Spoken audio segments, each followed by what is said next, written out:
అధికారం వెలగబెట్టాం అని డైలాగులు పెట్టి ఉదరగొట్టి మొత్తానికి ప్రజల్లో ఒక విశ్వాసం కల్పించి చివరికి అబద్ధాల పునాదుల మీద వాళ్ళ అధికారంలోకి వచ్చారు. వచ్చిన తర్వాత ఈరోజు ఏంటి పరిస్థితి? వాళ్ళకి తెలుసు, చెప్పింది అబద్ధాలు, ఇచ్చినవి దొంగ హామీలు, నోటికొచ్చింది వాగారు. అధికారంలోకి వస్తామని వాళ్ళు కూడా అనుకోలేదు, ఏదో వాగాలి కాబట్టి వాగారు. వచ్చి పడ్డారు, తంతే గారెల ముట్లో పడ్డట్టు వచ్చి పడ్డారు. పడ్డానికి ఏం చేయాలి ఇప్పుడు తప్పించుకోవడానికి? కేసీఆర్ అప్పులు పాలు చేశాడు, మొత్తం అప్పులు పాలు అయిపోయింది, నాశనం అయిపోయింది రాష్ట్రం, అందుకే మేము ఇవ్వలేకపోతున్నాం అని కుంటి సాకులు ఎత్తుక్కొని ఈరోజు తప్పించుకునే ప్రయత్నం చేస్తూ ఉన్నారు.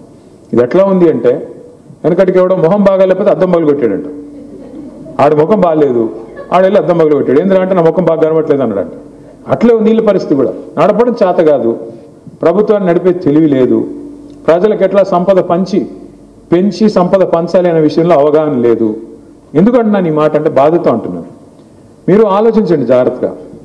కేసీఆర్ గారి ప్రభుత్వం ఉన్నప్పుడు ప్రపంచంలో ఎన్నడూ ఎదుర్కొని ఒక ఉపద్రవం ఎదుర్కొన్నాం మనం. కరోనా రూపంలో వచ్చింది. ఎవడన్నా కలలో అన్న అనుకున్నాడా మూతికి బట్ట కట్టుకొని ఇంట్లో కూర్చునే రోజులు వస్తాయని? 2-3 నెలలు చివరికి మొత్తం వ్యాపారాలు బంద్, అన్ని బంద్, నోరు మూసుకుని ఇంట్లో కూర్చున్న పరిస్థితి. అందరూ ఎక్కడ వాళ్ళు అక్కడ బతికితే బలుసాకు తినొచ్చు అని ఇంట్లో కూర్చున్న పరిస్థితి. మొత్తం దాదాపు 2 ఏళ్ల పాటు ప్రభుత్వానికి ఆదాయం లేదు, బయట కొనేది లేదు, అమ్మేది లేదు, వ్యాపారం లేదు, ఏం లేకపోతే ప్రభుత్వానికి ఆదాయం ఎక్కడి నుంచి వస్తుంది? లేదు కదా. కానీ ఏ ఆదాయం లేకపోయినా, దమ్మిడి ఆదాయం లేకపోయినా ఆ రోజు తెలంగాణలో రైతు బంధు ఆగిందా? పెన్షన్లు ఆగినాయా? కళ్యాణ లక్ష్మి ఆగిందా? షాదీ ముబారక్ ఆగిందా? రైతు బీమా ఆగిందా?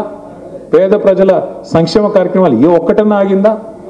రైతుకు సంబంధించిన ధాన్యం కొనుగోలు ఆగినాయా? మంచినీళ్ళు ఆగినాయా? ఎందుకు ఆగలేదు మరి? ఎందుకంటే కేసీఆర్ కిట్ ఆగిందా? ఏది ఆగల అంటే, నిన్నెవరో మిత్రుడు చెప్తున్నాడు, మనిషికి ఉండాల్సింది కండ కాదు, శరీరంలో కండ కాదు, గుండె ఉండాలి. ఆ గుండె ఉన్న నాయకుడు కేసీఆర్. గుండె ధైర్యం, ఆ గుండె నిండా ధైర్యం ఉన్న నాయకుడు కేసీఆర్.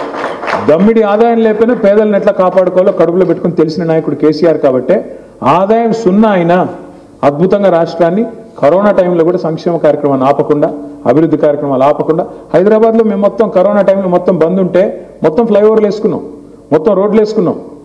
టైం ఎందుకంటే మాకు దొరకదు, హైదరాబాద్లో 6 గంటలకు మించి రోడ్ వేయడానికి టైం ఉండదు. కానీ అప్పుడు ఏంటి 24 గంటల టైం దొరికింది మాకు. టక మొత్తం కరోనా నుంచి బయటకు వచ్చేసరికి కొత్త రోడ్లు కనబడే పరిస్థితి తెచ్చాం.